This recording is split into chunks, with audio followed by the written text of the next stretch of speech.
My father-in-law said that if you don't renounce Jesus, we will give you over to the Taliban. They will stone you and kill you. So we fled from Afghanistan because if we didn't, we would have surely been killed.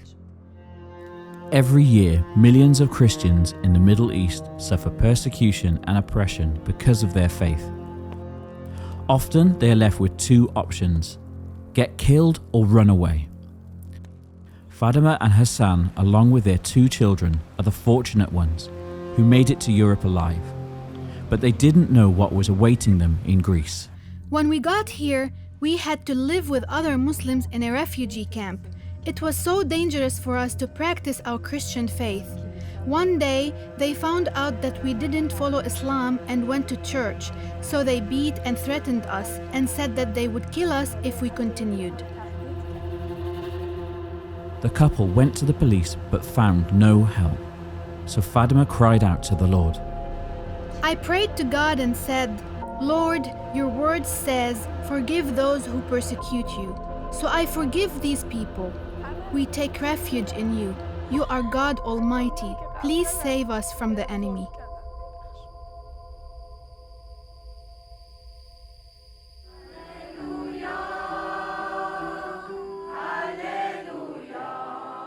God gave me a vision. He was showing me images of people being taken into captivity, Christians being persecuted and beheaded and running for their lives, which I couldn't understand at the time because I was 14 and I'd never been to the Middle East. I'd never met any Muslims, Middle Eastern Christians. I didn't know what he was showing me. Johanna is the founder of the International Christian Consulate that helps rescue persecuted Christians fleeing from the Middle East. It was only when the Syrian conflict began, her vision started to unfold before her eyes. In the book of Galatians, in chapter 6, verse 10, it says, do good to all people, but especially those of the household of faith. When I came here, the Christians were completely alone. Nobody was helping them. Nobody was listening to what was happening. But also, you know, when Jesus comes back, he's going to judge the nations based on how we treated his brothers and sisters. Today, the ICC brings hope to many displaced Christians by providing safe housing to numerous families, along with food and education. Fatima's family is one of them. I have received the love of God here at ICC. I'm so happy that now we live in a safe place. We can study the Bible together. We can worship Jesus. We also learn English and Greek. I lost my family in Afghanistan, but here I have found a new family and I'm very thankful to God.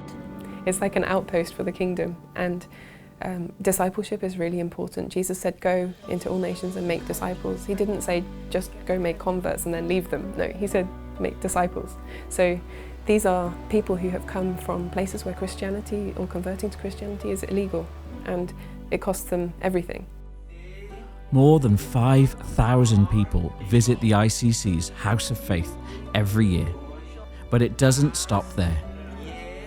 ICC have plans to build a healing sanctuary, and God has already provided the land for this project.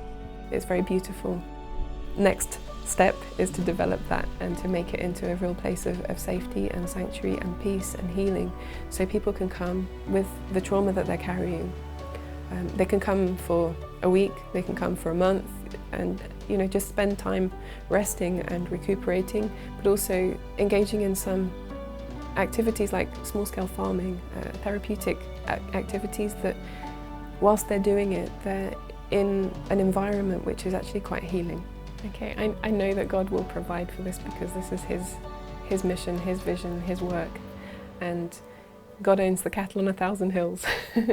So I'm grateful for every donation and every person that wants to come on board and help support this work. It's going to cost around 100,000 euros to get this next stage done, so that's going to cover the communal areas, the toilets, the showers, the kitchen, the storage facilities, the well, the tents and the solar system. So it's a big amount of money, but God will provide. Would you consider financially supporting families like Fatima's from life-threatening danger? enabling them to rebuild their lives on firm foundations. Every single penny has the potential to make a significant difference when it is brought into God's kingdom.